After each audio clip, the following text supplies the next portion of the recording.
Methodic. Unleash the power of effective learning.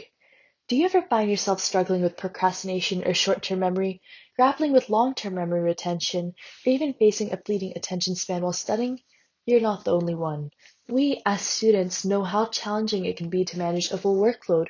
We wanted to make an app that would help fellow students by giving them an alternative to pointless cramming, while still keeping in mind that each learner is unique. Methodic tailors your study experience to address the specific hurdles you face in your learning journey by recommending various study techniques. We, Aanchal Behara, Danielle George, Sophia Guo, and Audrey Guo, proudly present Methodic. This is the homepage for Methodic. The user will have to register, where they enter their name, email, password, and check the terms and conditions. Then they can move on to the study struggles. The user will select 2 of the 4 study struggles. Say the user struggles with procrastination and attention span. Once those 2 are selected, there will be 3 study tactics that are recommended and tailored to their needs. Say instead the user struggles with memory in general, both long-term and short-term memory. Once those 2 are selected, the app will recommend different study tactics, again tailored to their study struggles.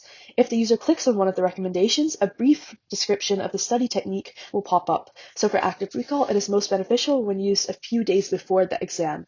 There are a few examples provided and step-by-step instructions on how to implement the tactic. All study tactics have clear and precise descriptions so the user can follow along. To build the app, we use JavaScript, React, React Hooks, and React Strap.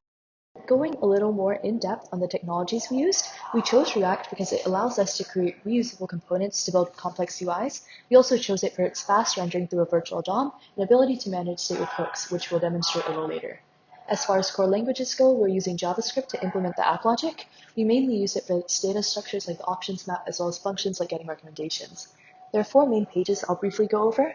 First, you have the index page, which serves as the homepage landing page for the app. It renders the shared navigation bar and footer components. Next, we have the login page, which contains a login form with email and password fields. Upon submission, it navigates to the question page. Then we have the register page, which contains a registration form with name, email, password, and terms checkbox. Upon submission, it also goes to the question page. Lastly, we have the question page where the bulk of our code is. It allows selecting study struggles from checkboxes, and upon submission, it gives us the recommendations. There are a few parts of the question page I'll briefly go over. First, we have the option map constant, which stores recommended tactics mapped to struggle combinations. Next, we have the tactic descriptions map, which contains formatted text for each tactic. Then we have the use state React hooks that I was mentioning earlier, which manages selected struggles, model open state, and selected tactic. Then we have the handle change handler, which updates selected struggles array immutably. Lastly, we have the get recommendations, which returns recommendations for selected struggles.